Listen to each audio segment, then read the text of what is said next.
Ladies and gentlemen, welcome back to the Shadow and Sun Show, and welcome back to part 2 of the Red Room's Final Frontier phone book review. As you can see, I've got a crap ton of bookmarks in here because there are a crap ton of chapters left that we have yet to discuss, and I want to go through them really quickly because there are so many, and I don't want to give away too much because I want you to buy the book, obviously, and I'm sure they do too, without getting too many ideas of particulars in what's here. Rest assured, it's one of the better sci-fi RPGs I've come across when it comes to deep space exploration and political intrigue and adventuring and all the typical things that you might go to another sci-fi RPG for. This one, in its 560 some odd pages, does what a whole bunch of other books try to do in several volumes, getting you to buy all the equipment books, the robot books, things like that. Unless it's like your only RPG, like for example, Traveler. If that's the only game you play, I totally get wanting every book. But having run a lot of those games, and for example, when I went to use the robots book, I just wrote down a couple of numbers, and that's all I needed. I didn't need all this other info because nobody cared. Nobody asked me, what kind of optics it has and things like that. For the most part, any good GM is going to be able to wing all those little details. If you need the specifics, I can give them to you, after the game.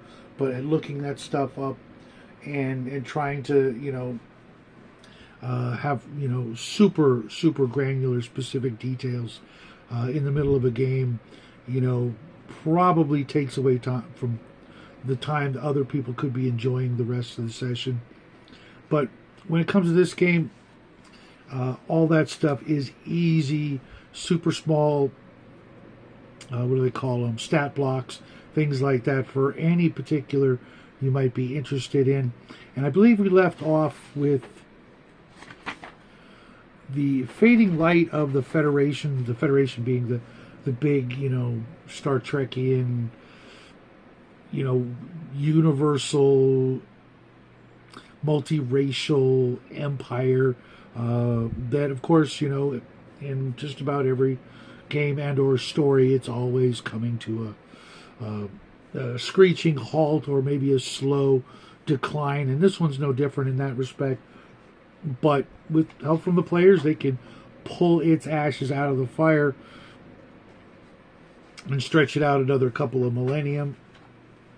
And this chapter describes, the hows and the why-fors of that particular decline, as well as the law enforcement structure, the governmental structure, even what the officers in question are equipped with, and their philosophies and their mission statements and all that fun stuff for all the different government agencies in the Federation. And then we get to the factions chapter, which is everybody else for the most part, the other nations, the other empires, and there are quite a few of them, and they're not your typical. Well, there is one that's very reminiscent of just a regular Earth empire or nation. I think it's called the Shogunate or something like that. There's plenty of other groups, empires, alien civilizations to have fun with, and plenty of room to make up your own. And that's one of the great things that'll come in later chapters, is the ability to make up new empires, new factions, new all that stuff, lickety split. One of the things I did like here was only a one-page little edition called Nova. They are basically the pinnacle of bioroids, synthetics, if you will. with the sad, unfortunate, you know, defect of not being able to reproduce without using the very technology they're rebelling from that created them. I really like that idea, and I instantly started thinking of ideas for like a synthetic campaign, of sort of Blade Runner thing, where the players actually play as the synthetics. There's also a bunch of info on the rebellion and the rebels and the people that, you know, just want to tear everything down, or maybe they're, you know, really the good guys. It can go either way depending on the GM and the player's desire. And then, like I said, all the other minor factions summed up pretty concisely. Then we get into Worlds of the Final Frontier, and this, I know a lot of people, even myself, really like the way Traveller did the universal planetary profile. But this one goes, I think, a little more in depth with a little bit more details. Instead of making things really super simple, this uses terms that unto themselves are actually very descriptive, as opposed to just like, percentages of water, 10, 20, 30, 90, 100, kind of. Everything here does that a little better. Let me give you an example. You go planet size, gravitational level, rotation period, number of moons, atmosphere, planet type, tech level, population, government type, interplanetary loyalty, law level, type of faith, main activity, and spaceport. So right there you can see there's a whole bunch of extra things that are kind of usually left out. I really like the idea of the faith, and it's not like a number, but it's the type of religious doctrine or lack thereof for each and every individual planet that you may want to play around with. And after, it gives you a bunch of examples of famous planets throughout the Federation and beyond, and I mean quite a few. I've already gone 10 pages with 2 factions per page, or 2 planets per page, going into like 15, 20 pages now.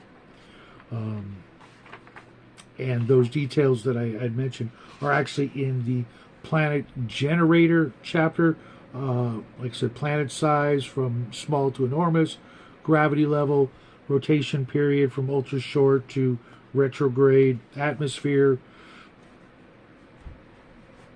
atmospheric conditions, as well as the atmosphere itself, the planet type, giving you, it looks like about 20 different planet types instead of trying to figure it out from the numbers. You can just go jungle world, desert world, dead world undergoing terraforming, hospitable tropical world, and a whole bunch of others. And then the terrain features, descriptive additions that'll help you flesh out your world. And each world, like a water world, dead world, etc., have their own charts to further give you some ideas. Maybe it's it's a water world, but the water is actually made of something else, or that kind of thing. Government types, leadership style, population composition from mostly humans to cloned or bioengineered beings. A lot of things you'd never really find in Traveller, because it just assumes almost everything is human, unless it's not. There's no like mixtures. Leadership styles, corporate board of directors through corrupt officials exploit power. Interplanetary loyalty dynamics chart, law level chart, law enforcement style chart, and then it goes into the other empires and specific things that would only appear in those alien worlds.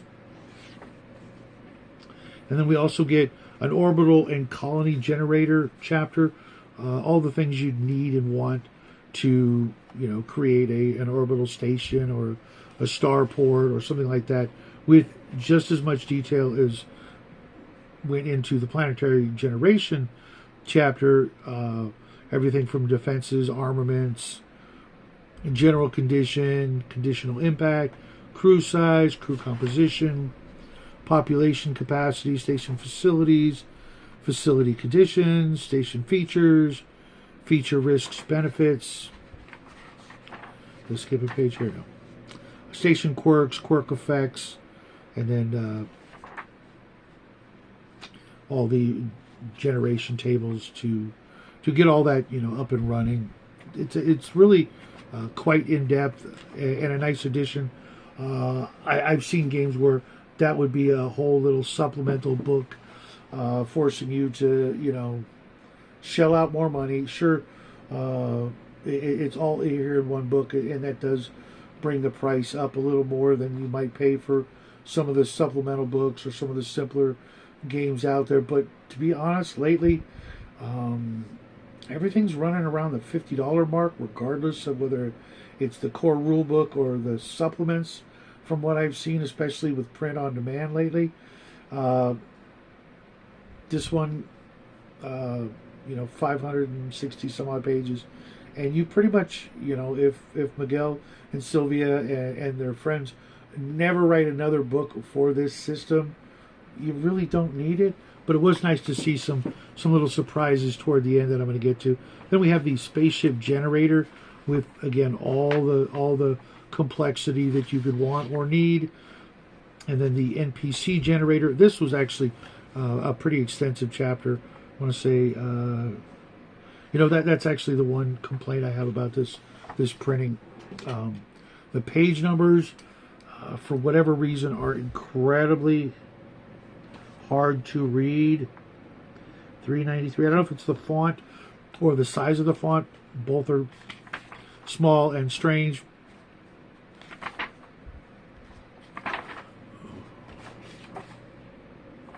Okay, I wanted to get like a page count on the okay, here we go. NPC generator starts out on page, let's say 369 to 396. So about 30 pages of a crap ton of very specific NPCs that you could roll up, including name generators, stats, profession, all that cool stuff, with a really, really intuitive, simple system to get you up and running, and the likelihood that you're going to roll the same NPC is pretty extremely unlikely, I should say. The adventure generator, this is one of my favorite parts of this whole book, because it really, let's real quick go into how it lays it out. Start with your adventure generator. The genre: space opera, cyberpunk, political intrigue, exploration, heist, mystery, horror, war/military, and survival. I think they pretty much covered them all, unless you want to throw in sci-fi, fantasy, or psionics. Like really around like in Babylon 5 with the Psy-Core stories, that sort of thing, really, nestled in there. Then genre: tone, heroic struggle to brutal wartime conflict, mission type, smuggling through bounty hunting, mission details, the patron motivation, primary location, core world, outer rim worlds, in case you want them to bounce around to accomplish the goals of the adventure, location details, antagonist motivation, complication details, potential allies, ally motivation, encounters. Things like the motivation tables are really helpful, because between all the other numbers that will help you just make a staggering number of random, completely random adventure, plot bullet points. Really give you a good feel for, who's doing what and why, instead of just like trying to pull it out of thin air. You could just go, okay, it's this, and then work your way around why it's this, and why those whys actually are meaningful. Does that make any sense to you guys? I find a lot of times they're things like that just end up being like cardboard cutouts for adventures. There's the quest givers are just like, here's your quest, go fetch this, come back for reward, when there could be quests within quests, and motivations that can change or be sort of a secret entrance backdoor into solving the mission or accomplishing the goal in roundabout ways, instead of just doing kind of what you're told. And if you know those motivations, or you can kind of guess or figure them out, I think that makes for a more realistic sense of adventure immersion to me. I don't know. Encounter details, MacGuffins, faction involvement, faction agenda, tech challenge impact, cultural impact, all kinds of different things like that. But then my favorite part is coming up here. Loot tables. Not just, I can't tell you, especially in a sci-fi game, how many times it's been like a pain in the butt to come up with random cargo or random treasure. What constitutes treasure in a sci-fi game? Well, maybe it's not treasure to you, but it's treasure to somebody else. That's why they had it hidden, behind the bulkhead or what have you. And now you found it, and like I said, if it doesn't mean anything to you, then you're, perfectly fine with selling it. But maybe it has some other significance that, you sold it and you're like, oh crap, we need to buy it back because of X, Y, or Z. And this whole section here includes Core World's loot table, loot details, Outer Rim loot, different Empire loot tables. But then, if I'm not mistaken, it goes over here to things like research outpost loot, derelict starship loot. So based on the location, you get about 15-20 different results, and even those, like one here says rare mineral deposits. Well, what's that rare mineral? When you get to those things, you're probably going to have to pull things out of thin air. And then last but not least, were 2 or 3 different adventures. Twilight of Pleasure. It doesn't say who wrote these, but I do know the best one here is, of course... Oh, come on. Well, that's a pretty big one. Then there's Mission to Elysium. That's not the best one. Wait, did I miss? Okay. Scenario 5. Raid on the Poultry Planet. If you don't know who wrote that, you're missing out. It's really, really well done. Really funny. A lot of little nuggets I noticed. But mostly, you'd kind of have to be, born under a rock to not notice some of the KFC references, but it's still a lot of fun. But 5 mini adventures. Then the Final Frontier map, which is cool, but it needs a little bit more detail. I think there's only like 1, 2, 3, 4, 5, 6, 7, 8, 9, 10 locations on the map. A little more detail definitely necessary. And then, of course, the standard red character sheets on the back.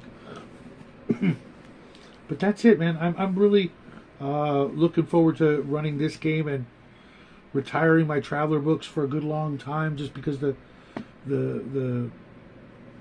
well, I'll go into that later, because that deck does warrant a whole longer discussion. And it's not just politics, but it is the overall feel of it. Whereas this one has got just a lot more fun feel to it, if that makes any sense to you. But that's what I've got for you this morning. I will be back tomorrow morning, of course. I was trying to think if I have anything tonight, but I don't think I will, because it's my night off. The one that I get. But if you have any questions, feel free to hit me up, or better yet, go talk to Miguel and Sylvia of the Red Room. They're always very helpful and very informative, and they put out some of the best games that have been put out in the last couple of decades, if you ask me. That's why I keep reviewing their games, keep buying them, and hopefully I'll actually get to play in one, just saying. But that's what I got for you tonight. Tomorrow morning, excuse me. I will see you guys real soon. Until then, happy trails.